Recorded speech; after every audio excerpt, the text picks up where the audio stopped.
By free choice in this place, we mean the power of the human will by which a man can apply himself to the things which lead to eternal salvation or turn away from them. A quotation from Desiderius Erasmus in his book, The Freedom of the Will. On September 1st, 1524, Desiderius Erasmus of Rotterdam, a Roman Catholic apologist, published a work entitled Diatribe Concerning Free Will. Martin Luther, the German reformer, responded with On the Enslaved Will, or The Bondage of the Will, a masterful apologetic that referenced over 300 Bible verses. Luther maintained the full Augustinian position against the semi-Pelagian position of Erasmus. It would be difficult to overstate the significance of this book. Luther considered it to be his most important work because it spoke to the issues that went to the very heart of what it meant to be a Christian. Dr. B.B. Warfield, the great Princeton theologian, called The Bondage of the Will the manifesto of the Protestant Reformation. Luther's book drew a line in the sand between the Roman Catholic view of justification and the Reformed view, and the debate that followed became known as the Monergistic-Synergistic controversy. When Erasmus wrote his diatribe on free will, he was writing this against Martin Luther. The church had really knew that Luther was making some inroads, and so they wanted the greatest continental humanist to take aim at Luther. Erasmus hesitated for a long time, but finally he found what he thought he could conscientiously focus on, and that was Luther's recapture of Augustinian thought that we are absolutely and utterly dependent upon the sovereign working of God and that we have nothing to contribute to our own salvation. And so in this book, Erasmus opted for a view of salvation that says that God offers us grace, but we still have some elements of freedom within us by which we can either choose this grace or reject this grace. And it is our choice that God rewards then with salvation. Erasmus's main thesis in his treatment of the will, this diatribe on the will, is that man has the ability to initiate the relationship with God through faith in Jesus Christ. He has the ability within himself to believe, and through that faith then access all that goes with faith in justification and reconciliation with God. Dr. Askell explains the semi-Pelagian view of synergism. Synergism comes from a compound word in Greek, together, working together, and it basically teaches that man and God cooperate in the initiation of faith, that man does his part, God does his part, and so it's a cooperative work. The prefix syn means with or together with, at the same time. It refers to two or more. It's used in words like synchronized.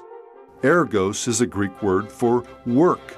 In theological terms, as Dr. Askell has already noted, synergism refers to divine and human cooperation. God and man work together to bring about the latter's conversion. Martin Luther saw this as little more than a works-based salvation, dressed up in evening clothes. Luther believed the semi-Pelagianism of Erasmus denied original sin, the full impact the fall had on man. Instead of being dead in his trespasses and sins, man was, according to Erasmus, only wounded, and therefore could help himself by helping God. Luther understood that Erasmus' view made the grace of God a reward for our faith. In other words, man believes the gospel, and as a result of his good work, God gives him grace. And no matter how you slice it, in the end, man deserves some of the credit or the glory for his salvation. And so it was the glory of God that was at stake in this view of salvation, according to Luther. Against the synergistic view of Erasmus, Luther believed that being born again or born from above was monergistic. Mono is the Greek word meaning one or alone. It's the prefix for words like monotheism, the belief in one God. Monergism then was the belief that regeneration or the new birth was to be understood as the work of God alone. because man was dead in trespasses and sin. It was God, and only God, who brought man back to life, sending His Spirit to revive, regenerate, and resurrect man from the hopeless condition of spiritual death.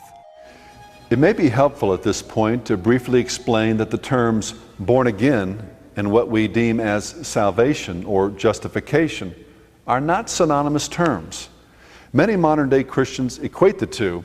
Luther emphatically taught that fallen man does not have faith in order to be born again, but that man is born again by the Spirit and the Word, and as a result has faith. Luther rightly understood that when the Bible describes the condition of man in sin, it is a desperate condition. Man in sin is not just sick, he is dead. A sick man can help himself a little bit, but a dead man needs a supernatural, miraculous work of grace to bring him back to life.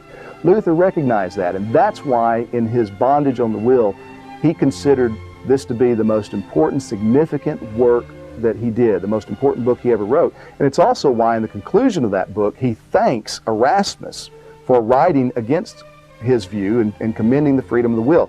He says, "Erasmus, you of all my opponents have really seen the issue. This is the hinge on which all else turns."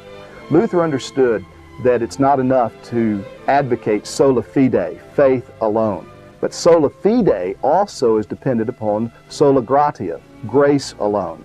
And the faith which we exercise in Jesus Christ is itself a gift of God. And it is produced in us by the work of the Spirit.